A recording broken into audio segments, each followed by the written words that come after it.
First open how to reset realme phone. First open settings, open settings, and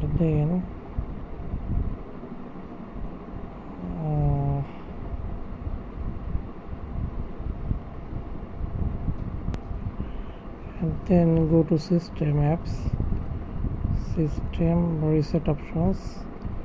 It is all data factory reset. It is all data.